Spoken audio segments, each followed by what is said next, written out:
नमस्कार, मैं हूं राम किंकर सिंह। दिल्ली तक की खास पेशकश में आपका स्वागत है।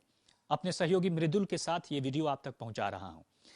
राज्य चुनाव आयोग की तरफ से एक चिट्ठी जाती है दिल्ली नगर निगम के उन अधिकारियों को और साफ तौर पर कहा जाता है दिल्ली नगर निगम को कि आप पोलिंग एजेंट और दूसरी तमाम तैयारियां करिए, क्योंकि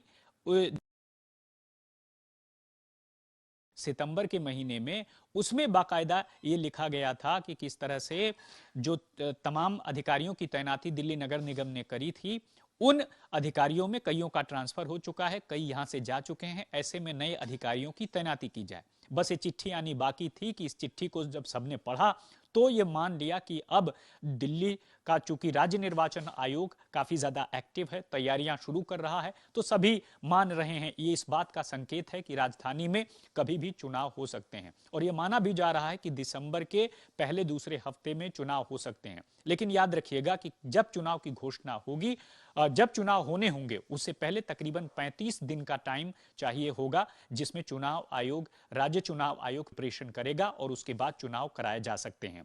अगर हम मान लें चुनाव हो रहे हैं, एक तरफ इस चर्चा को हम दूसरी तरफ रख दें, तो अभी देखिए 3 अक्टूबर को डिलिमिटेशन में आपत्ति, सुझाव और साथ ही साथ ऑब्जेक्शन देने के बहुत सारे तकरीबन 1700 से ज्यादा शिकायतें थी और उन शिकायतों को समाहित किया जा चुका है। लेकिन वार्ड की जो फाइनल डिलिमिटेशन की अभी रिपोर्ट है वो नहीं आई है। यानी क्या राज्य निर्वाचन आयोग और ज्यादा समय लेगा इसको पब्लिश करने के लिए? क्योंकि जब ये पब्लिश हो जाएगा तब ये तय होगा कि 250 वार्ड कौन कौन से हैं, कहां कहां पर कौन कौन सी सीटें हैं, किन वार्डों से सीटें घटी हैं और आने वाले किन वार्डों में ये सीटें जुड़ी हैं। तो जाहिर तौर पर अभी और इंतजार करना होगा, क्योंकि डिलिमिटेशन का जो फाइनल ड्राफ्ट है वो अभी पब्लिश नहीं हुआ है। और पब्लिश होने के बाद क्या राजनीतिक पार्टियां करेक्शन से संतुष्ट हो जाती हैं, सुधार से संतुष्ट हो जाती हैं, उसमें से कोई कोर्ट में नहीं जाता है, और अगर कोई कोर्ट चला गया तो इसके फंसने का चांस बहुत होगा। लेकिन इन सब के बीच सभी यही मान रहे हैं कि जिस तरह से गुजरात में चुनाव की घोषणा होगी, उसी के आगे पीछे दिल्ली में भी चुनाव की घोषणा हो सकती है। अब जो कुछ लोग कह रहे हैं कि इसलिए ताकि उस वक्त जो दिल्ली के मुख्यमंत्री अरविंद केजरीवाल हैं, उनका ज्यादातर समय गुजरात में गुजरेगा और यही वजह है कि वो दिल्ली पर ध्यान नहीं दे पाएंगे। ऐसे में अगर चुनाव होता है तो जाहिर तौर पर आपके लिए स्थिति ठीक नहीं होगी। बीजेपी के लिए स्थिति ये ठीक हो सकती है, क्योंकि वह लिकर पॉलिसी और दूसरे तमाम मुद्दे को लेकर के हमलावर रहेगा।